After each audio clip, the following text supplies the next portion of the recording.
राधे कृष्ण राधे राधे राधे राधे। मेरो मेरो भन्दा भन्दै जानु पर्ने छोडेर, मेरो मेरो भन्दा भन्दै जानु पर्ने छोडेर, जानु पर्ने छोडेर। मेरो घर मेरो द्वार मेरो कारोबार, जग्गा मेरो वस्तु मेरो जान परिवार, परिवार भन्ने नाता नाता सबै तोडेर जानु मेरो मेरो भन्दा भन्दै जानु पर्ने छोडेर, मेरो मेरो भन्दा भन्दै जानु पर्ने छोडेर। आयौँ सबै मुठी बाँधी जान्छौँ हात खोलेर, आयौँ हामी सबै मुठी बाँधी जान्छौँ हात खोलेर। प्यारो लाग्दो शरीर पानी जलाइदिन्छन् लागेर, प्यारो लाग्दो शरीर पानी जलाइदिन्छन् लागेर। कसले लाग्यो आफूसँग धेरै धन जोडेर, कसले लाग्यो आफूसँग धेरै धन जोडेर, मेरो मेरो भन्दा भन्दै जानु पर्ने छोडेर, मेरो मेरो भन्दा भन्दै जानु पर्ने छोडेर। पाप पुण्य साथमा लिए जे छ आफ्नो कमाई, जहान परिवार नाता कुटुम्बीलाई रुवाई। पाप पुण्य साथमा लिए जे छ आफ्नो कमाई, जहान परिवार नाता कुटुम्बीलाई रुवाई। बाँसको डोला चढी डोली माथि चढी सेतो वस्त्र ओढी, बाँसको डोली माथि चढी सेतो वस्त्र ओढेर, मेरो मेरो भन्दा भन्दै जानु पर्ने छोडेर, जानु पर्ने छोडेर, जानु पर्ने छोडेर। ममताले बाँधी ल्यायो दुःख जन्म जालमा, भजन गान गरेदेखि पुग्छौँ परम धाममा। ममताले बाँधी ल्यायो दुःख जन्म जालमा, भजन गान गरेदेखि पुग्छौँ परम धाममा।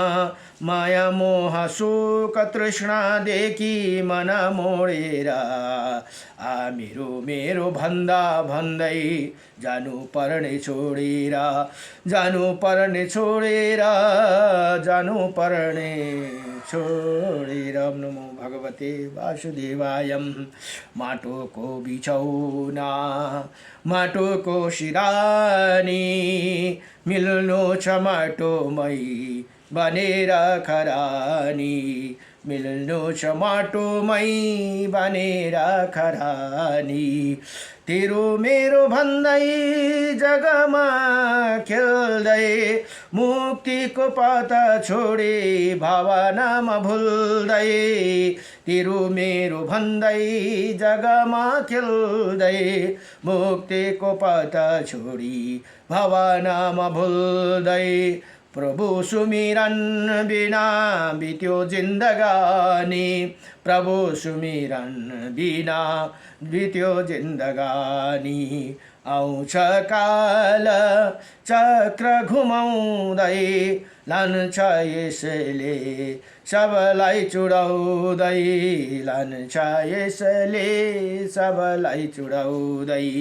तन पिञ्जडाको छोड्छ निशानी, तेरो मेरो भन्दै माटोको बिछौना माटोको सिरानी, मिल्नु छ माटोमै बनेर खरानी, मिल्नु छ माटोमै बनेर खरानी। ओम नमो भगवती वासुदेवाय। र अहिले फेरि अब एक अध्याय श्री बराह पुराणको अघिसम्म 43 अध्याय, अब 44 अध्यायको प्रसङ्गमा अब जमदग्नि पुत्र परशुरामजी द्वादशी व्रत भनेर यहाँ बताउनु भयो। जो भगवान परशुराम प्राकट्य भएको दिन अब यहाँ दुर्वासा जी बताउनुहुन्छ फेरि ऋषि सुतपा सत्यतापालाई इसी प्रकार मनुष्य परशुराम द्वादशीका व्रती साधक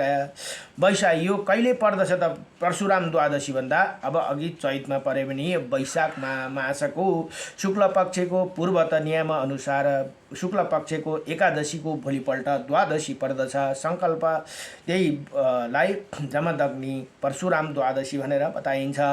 सङ्कल्प विधि के साथ मृतिका लगाकर स्नान करे, माटो लगाएर स्नान गर्न यो दिन और फिर देवालय में जाए और व्रती पुरुष के भक्तिपूर्वक भगवान श्री हरि के अवतार परशुराम को ओम जमदग्न्याय नमः भनेर चरणको पूजा गर्नु हरे। ओम सर्वधारिणे नमः भनेर ये उदरको पूजा गर्नु हरे। पेटको ओम मधुसूदनाय नमः से कटि प्रदेशको ओम श्री वत्सधारिणे नमः भनेर जङ्गाको हरे।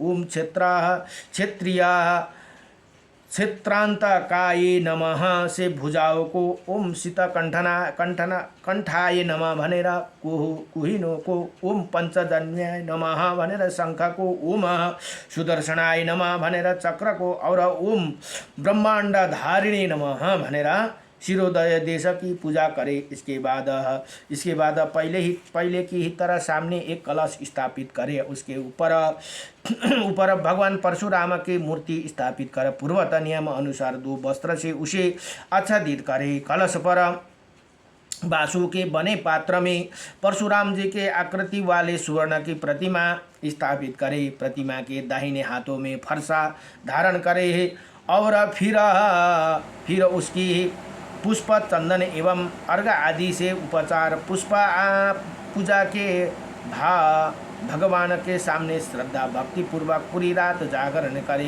भनेर यहाँ बताउनुहुन्छ। अब प्राप्त काल सूर्योदय होने पर स्वच्छ बेला में वो प्रतिमा ब्राह्मण को दान दे दे।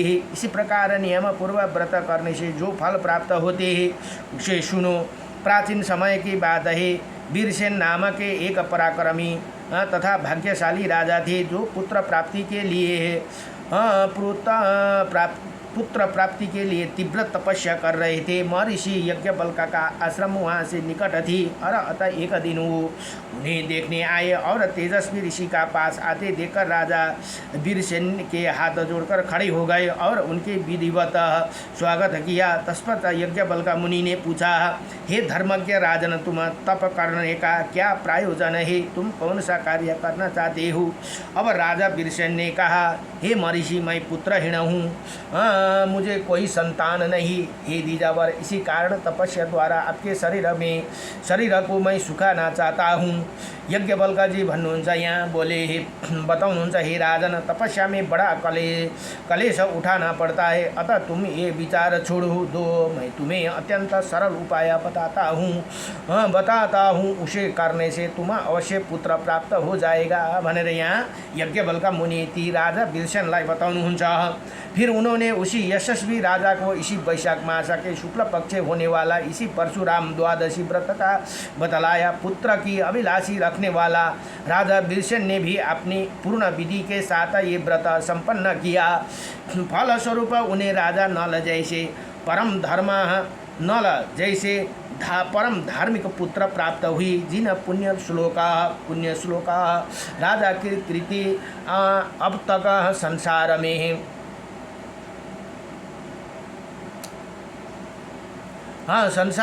संसार में गाई जाती है।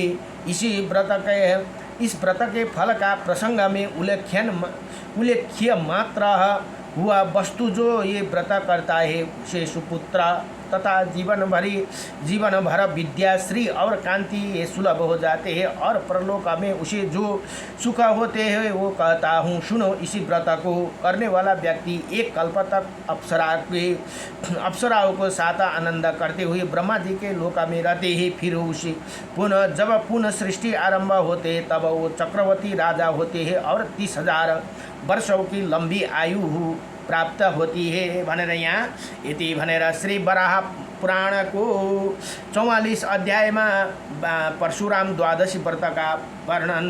नमो भगवते वासुदेवाय कृष्णाय वासुदेवाय हरे परमात्मने प्रणतक्लेशनाशाय गोविन्दाय नमो नमः।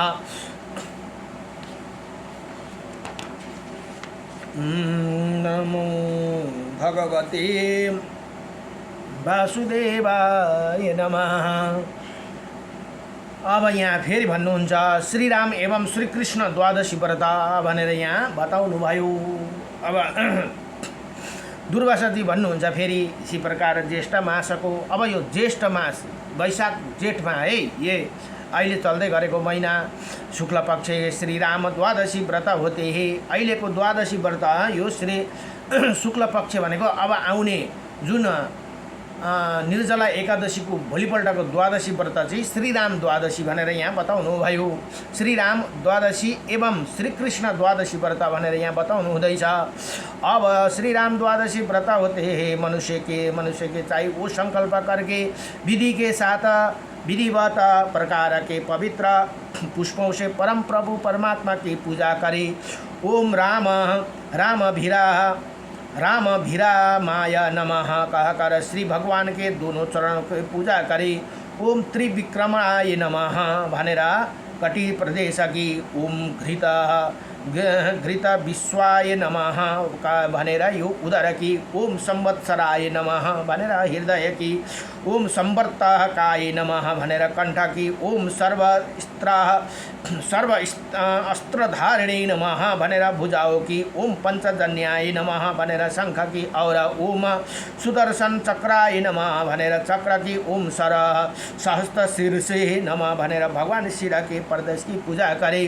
इसी प्रकार विधिवत पूजा कर पूर्वत विधि द्वारा एक कलश स्थापित कर वस्त्र से आच्छादित उसको सजा कर फिर उसे कलश पर भगवान राम एवं लक्ष्मण की सुवर्णमयी प्रतिमा रखकर विधि पूर्वक पूजन करे और पुत्र की इच्छा वाले व्रती प्राप्त काल उन प्रतिमाओं को ब्राह्मण को दे भनेर यहाँ बताउनु भयो।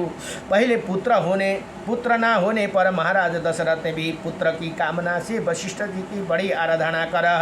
जब पुत्र उत्पत्ति का उपाय पूछा तो मुने यही विधान बतलाया था। इस व्रत को रहस्य के जानकर राजा दशरथ ने इसी अनुष्ठान किया था। जैसे ही फलस्वरूप स्वयं भगवान श्रीहरि महान शक्तिशाली राम के रूप में उनके पुत्र हुई। हे महामुनि, उसी समय सनातन श्रीहरि आपके राम लक्ष्मण आदि चारों रूप में विभक्त कर लिया था। ये तो यहाँ की बात हुई। अब परलोक की बात सुनो। जब तक इंद्र और संपूर्ण देवता स्वर्ग में रहते ही तब तक इसी व्रत का करने वाला पुरुष स्वर्ग में विधिवत भोग को भोगते ही वहाँ की अवधि समाप्त हो जाने पर पुनः मृत्यु लोक में आता। यहाँ आने पर शव यज्ञ करने वाला राजा होते हैं जो इसी व्रत को निष्काम भाव से करते हैं। उसी पुरुष के समस्त पाप समाप्त हो जाते हैं। साथ ही भगवान श्रीहरि को केवल्य पद पर प्राप्ति हो जाते हैं। ये जो स्वच्छ एवं सनातन है, सनातन है भनेर यहाँ बताउनु हो। अब दुर्वासा ऋषि भन्नुहुन्छ इसी प्रकार अब हेर्नुहोस् है, अषाढ मासके शुक्ल पक्षको अषाढ मासमा जुन एकादशी अब पर्छ नि, हरिशयनी होला सायद, हरिशयनी एकादशी व्रतको भोलिपल्ट है श्री कृष्ण द्वादशी व्रत होते हैं भनेर भन्नुभयो।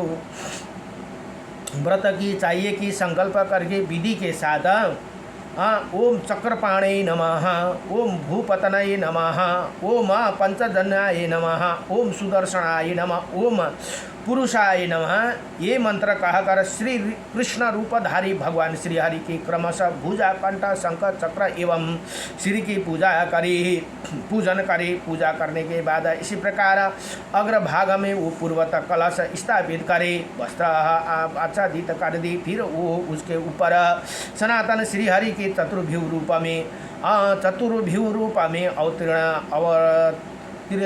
अवतरित सुवर्ण निर्मित श्री कृष्ण की प्रतिमा का स्थापित करे।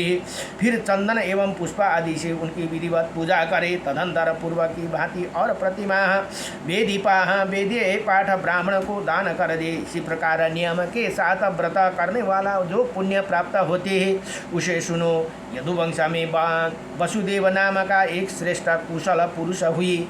उनके पत्नी का नाम देवकी था। देवकी की पति के साथ ही साथ सभी व्रतों का अनुष्ठान करती थी, साथ ही वो पतिव्रता धर्म का भी पूर्ण रूप से पालन करती थी, परंतु उन साध्वी कोई पुत्र न था। बहुत समय व्यतीत हुए जाने पर एक बार नारद जी वासुदेव जी के घर आए। उन्होंने भक्तिपूर्वक मुनि की पूजा की। फिर नारद जी ने कहा, हे वसुदेव, वासु होइन, भगवान को नाम वासुदेव तर पिता का नाम वसु।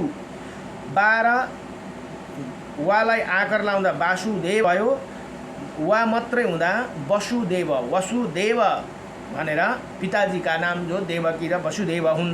मान्छेले पिताका नाम पनि वासुदेव, भगवानको नाम पनि वासुदेव भन्छन्, त्यो होइन। वसुदेवका पुत्र हुनको कारण एउटा नाम भगवान कृष्णको वासुदेवा, ओम नमो भगवते वासुदेवाय नमः भनेर भनिन्छ।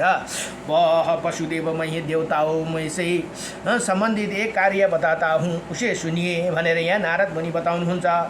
हे अनघा, मैंने स्वयं देखता हूँ कि देवताओं की सभा में जाकर पृथ्वी ने कहा कि देवताओं, अब मैं भार ढोने में असमर्थ हो गई हूँ। दुर्जन दल बांध कर मुझे दुख दे रहे, अतः आप लोग उनका संहार करो। इसी प्रकार पृथ्वी के कहने पर उन्हें देवताओं ने भगवान नारायण का ध्यान किया। अब ध्यान करते ही भगवान श्री हरि ने उनका सामने प्रकट होकर कहा, ये देवताओं, ये कार्य मैं स्वयं करने के लिए उद्यत हूँ, इसमें कोई संशय नहीं है। मनुष्य के रूप में मृत्यु लोक में जाऊँगा, किंतु जो स्त्री आपके पति के साथ आषाढ़ मास के शुक्ल पक्ष में द्वादशी व्रत का अनुष्ठान गरेगा। हेर्नुहोस् है, यो महत्त्वपूर्ण कुरा छ है, हामीले सम्झिराख्नुहोस्। असार महिनाको द्वादशी शुक्ल पक्षको द्वादशीको दिन पति पत्नी दुईजना मिलेर साथ आषाढ़ मास के शुक्ल पक्ष के द्वादशी व्रत का अनुष्ठान करेगा, मैं उसके गर्भ में निवास करूँगा भनेर स्वयं भगवान श्री हरिले बताउनुहुन्छ। हेर्नुहोस्, यस्तो खालको पुत्र चाहिएको छ भने यो तपाईको राम व्रत र राम भगवानको राम द्वादशी र कृष्ण द्वादशी व्रत तपाईले लिनुपर्छ। भगवान श्री हरि के ऐसे कहने पर देवता तो अपने स्थान पर चले गए, पर नारद जी ही एक यहाँ आया गया हूँ। मेरे आने का विशेष कारण यही है कि आपकी कोई संतान जीवित नहीं रही, अतः आपके ये बतलाता दूँ। इसी द्वादशी व्रत के करने से वसुदेव जी को श्री कृष्ण जैसे पुत्र की प्राप्ति हुई, साथ ही उन्हें यदुश्रेष्ठ की विशाल वैभव भी प्राप्त हो गया। जीवन में सुख भोग कर अंत में वो भगवान श्री हरि के परम धाम को गए। हे मुनि, आषाढ़ मास में होने वाला द्वादशी व्रत ये विधि मैं तुम्हें बताला दी भनेर यहाँ दुर्वासा मुनि बताउनुहुन्छ। यति भनेर यहाँ दुईटा व्रतको भगवान श्री कृष्ण र भगवान रामको व्रतमा 45 र 46 अध्याय सम्पूर्ण भयो। नमो श्री बराह पुराणको श्री कृष्ण र श्री राम र श्री कृष्ण द्वादशी व्रतमा 45 र 46 अध्याय सम्पूर्ण भयो। नमो भगवते वासुदेवाय, कृष्णाय वासुदेवाय, हरे परमात्मने प्रणत क्लेशनाशाय गोविन्दाय नमो नमः। श्री कृष्ण गोविन्द हरे मुरारी, हे नाथ नारायण वासुदेवं, हे नाथ नारायण ये मुकुन्द, लक्ष्मीपते केशव वासुदेवम्। अब भोलिको प्रसंग पनि अति उत्तम छ। अब 10 मध्ये अब भोलि बुद्ध भगवान र कल्की भगवानको के अरे प्राकट्य द्वादशी व्रतको महत्त्व छ। यहाँ बुद्ध भगवानको बुद्ध द्वादशी व्रत भनेर पनि बताइएको छ। भोलिको प्रसङ्गमा बडो दिव्य प्रसङ्ग छ है।